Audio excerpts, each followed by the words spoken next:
জিনিস দেখতে পাওয়া যায় খুব। ধরুন আপনি আপনার পাড়ার মোড়ে, স্কুলে, কলেজে যেকোনো জায়গায় আপনার যেকোনো ভাই বা বোন বা দিদি বা দাদা কারো সাথে দাঁড়িয়ে আছেন, গল্প করছেন বা বেরিয়েছেন এবং আপনার কোনো পরিচিতের সঙ্গে সেখানে দেখা হয়েছে।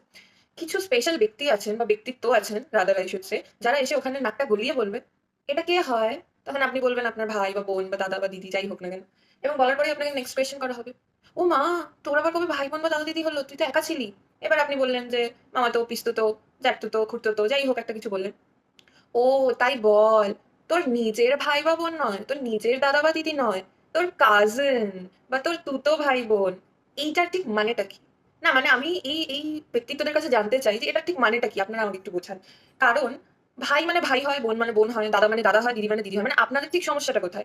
আপনারা কারোর সাথে বনিয়ে খেতে পারেন না সেই কারণে? নাকি আপনার যে নিজের ভাই বা বোন আছে তাদের সাথে আপনাদের রিলেশনটা আলাদাই লেভেলের সেইজন্য আপনারা বাদবাকি কারোর সাথে রিলেশন রাখতে পছন্দ করেন না? নাকি তাদের সাথে আপনাদের রিলেশনটা ঠিকঠাক না? না মানে আমরা তো এটার কথা বুঝি না। এবার এক্ষুনি এখানে অনেকে হাই, হাই করে পড়বে যে যারা জানে যে আমি সিঙ্গেল চাইল্ড বা আমার মতন আরো অনেক সিঙ্গেল চাইল্ডদের উপরে।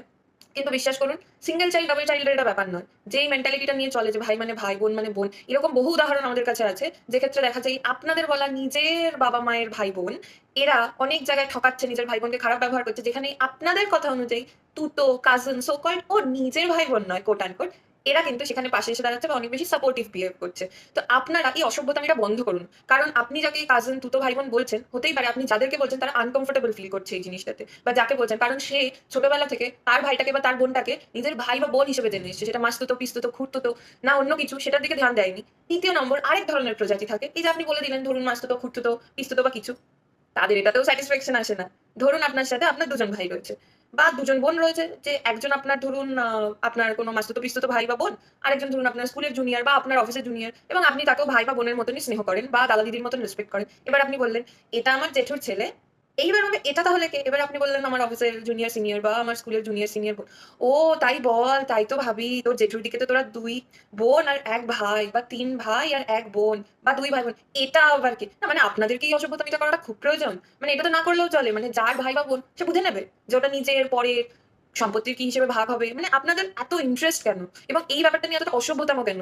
আজকে থেকে ভালো করে কান খুলে শুনে রাখুন। ভাই, বোন, দাদা, দিদি মানে ভাই, বোন, দাদা, দিদিই হয়। খুড়তুতো, পিসতুতো, মাসতুতো, জ্যাঠতুতো দিয়ে সেই সম্পর্কটাকে এক্সপ্লেইন করার চেষ্টা করবেন না। আমি এরকম বহু এক্সাম্পল আমি চোখের সামনে দেখেছি এবং অনেক সময় দেখতে পাই। যে ক্ষেত্রে দেখা যায় নিজের ভাই বা বোন সে হয়তো দূরে থাকার কারণে হোক, সিচুয়েশন এর কারণে হোক বা ইচ্ছে করে হোক বিপদে আপদে পাশে দাঁড়ায় না। যে ক্ষেত্রে দেখা যায় যে পাড়ায় থাকা কোনো দাদা, পাড়ায় থাকা কোনো বোন, পাড়ায় থাকা কোনো দিদি, অফিসের কোনো দিদি, স্কুলের কোনো বোন